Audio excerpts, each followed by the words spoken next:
Europe లో shoot చేస్తున్నాం, -10 degrees.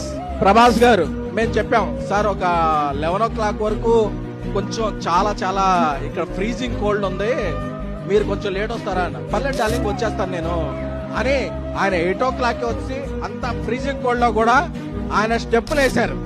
Darling మీరు పర్లేదు కదా, లేట్ డార్లింగ్, నా ఫ్యాన్స్ చాలా మిస్ అవుతున్నారు నన్ను ఈ మధ్య.